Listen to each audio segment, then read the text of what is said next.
gubbatti manguddota akkasuma immoo amma fasamoona kana inumaa viidiyoo garii argaa ture beektaa oorruu qonnaa dhaqanii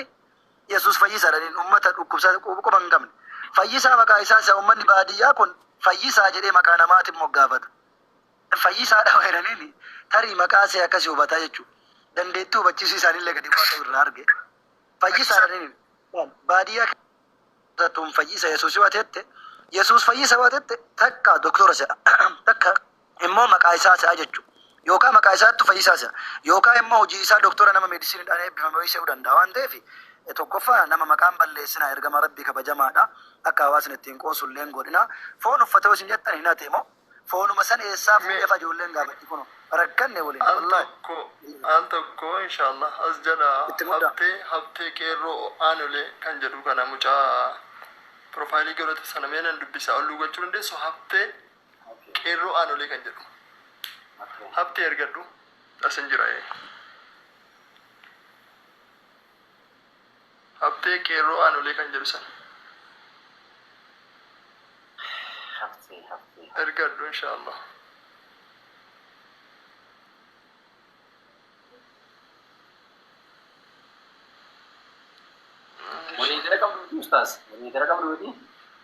qaba ergatu edetani monitori koo aktiivii ta'uu didennaan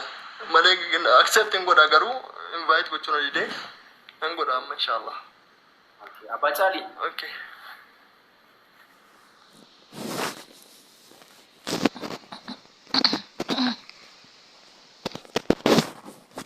Sudi dubbadhu ngasitti inshallah ani mucaa mammaa waan mudhaa fi gidduudhaan itti fufu ani bu'uu fi afaan haaraa dubbadhee bu'u ergamaan jalqabaa uumama dhala namaa irraa jaarraa kurnaffaatti ergame nabi Nuh yookaan Nuh alayhi salaam akkas jechuun barsiise yaa qawmi allaha maa lakum ilahin ghayru yaa qomotiyya yaa lammitiyya yaa hawaasa obsaniiti rabbii isaaniif miindaatti kaffala jechuudha ilmi namaa waan hojjetee irratti obseerratti miindaa ni argata yoon obsinee yoon sabarree miindaatti hin argattu yoo gadi hin dhaabbanne jechuudha eshi درجة تنان اتخذتن فوقي برنوتا والقب جارتن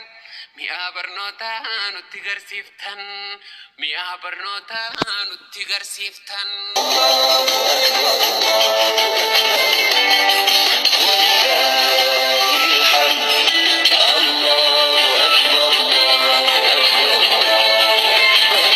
taasoo hin qabu. Maaliif gaafis gaafadhe wallahi kama kenna taasoo ita kijiba penteera nuti asirra pente saaxilu perte barsiisu waan esteenyuuf nuti challenge pente godhu wali galle waan sin jedhe eega islaama sagaduun ture naan jette sagada na ficcisiisi sagada keessaa bee fadu sirriyaa ta'u sirriin ta'in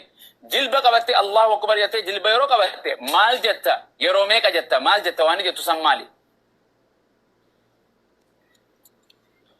jilba yeroo qabadhu subhanallah dagadheera dhugaa dubbachuu fi attayyaatu sin beeka garuu jilba yeroo qabadhu yeroo ol deebi'uuf sanin wallahu akbar jedhee deebi'uun beeka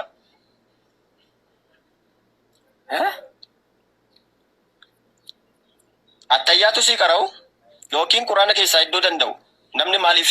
namni nama barsiiseef hin beeku waan ta'eef okay quraana si baasu hayyee hin barne akkamiin qaraata quraana Abu Muaz isa kana dagate daati qaba fime dagate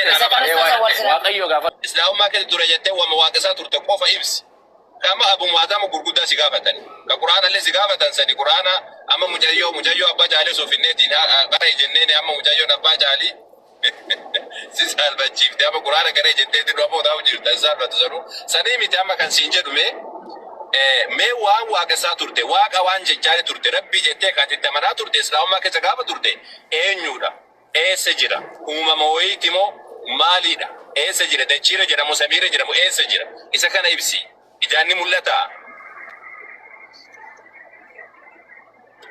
ati gaafa sala okay ati kan beektu kan sagadduu fi eessa jira ijaanni mul'ata atamma mintiin keessa ati akkuma Abu Muaz jedhe yoo ani takka si gaafadhe yoo ani maqaan kan keenyu siin jedhe maqaan obboleettii kiyya kabbabee cinaan hin jedhin gadde jedhe oguddu basarbee numa kunillee ataa mata fiitii deebisisa kan okay ifa gaafiin kan kee sirrillee ta'e karaa tokkooni gaafis natti hin fakkaatu maal waaqessaa turte inni jedhu namni hundumtu amantii garaagaraa qaba amantii sana itti amaneeti waan kana jedhee kan waaqessaa turu garuu ani isatti quufaan turree siin jedhee bara jala mureesii galeera quufaan turree kanaafu kan waaqessaa jiru sanittuu gammachuun qabu abdiin qabu amma garuu waan hundaa qoradhee maal waaqessaa turte gammachuu qabaachuu siin gaafanne aboon gammachuu qabaadhuun qabaatin maal waaqessaa turte afaan oromoodhaan beekame maal waaqessaa turte afaan oromootiin warra karaa qajeelaa irra jiru ofiin jedhu. Jara kana keessaa miti jechuudha. Eenyutu? Amma amantuman qabadhee jiru kana beektuu garuu simmee natti maati. Kami amantaa maaliin qabadhee jiru? Amantaa osoo hin taane namatti amantee jirtu.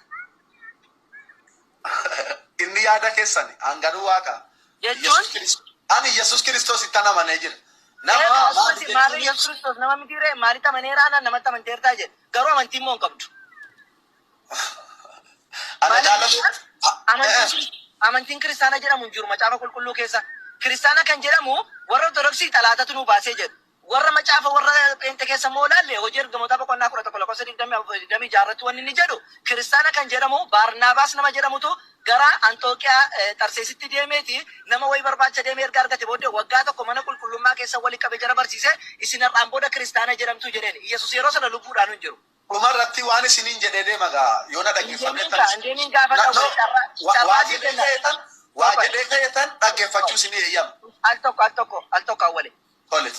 Sa'aatii lama guutuu sii kenna amma rakkoo qabu sa'aatii misaa qabu sa'aatii boqonnaa kooti sa'aatii lama guutuu siin eeyyama quraana keessaas macaafa keessaas waan barbaade na gaafadhu.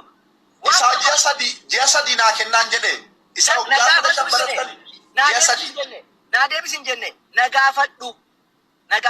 Islaamummaa keessa waan dhabde na gaafadhu. Kiristaanummaa keessatti illee kun akkasiin jiru waan jettu na gaafadhu. Ustaas Faraan islaamummaan seefitti namanu eega na gaafadhettani. Maal jechuun seefitti amanu jechuun? Hoole. Ustaas Faraan islaamummaan amantaa kiristaanaa yookiin amantaa biraa dhugaan hin jaallatina fakkeessaa malee istiin yeroo karaa deemtuyyuu karaa ittiin bal'isiniin jedhu itti dhiphisiin jedhu. Hayyee eenyutti jedhame bakka sana baasin agarsiisi. Isa kana ammoo ji'a sadii naa kennaa waan an isin dhugaatti Yesuusitti gooftaa keessanitti macaafa qulqulluutti yoo amantan በእውነት ካመናችሁ የምትጠጡት መጠጥ መርዝም ቢሆን አይገልም ጀ ዱጉ መነም ኢየሱስ ሲተመኑ መርዚ ዱጉ ጅራና አንጴንጤንታ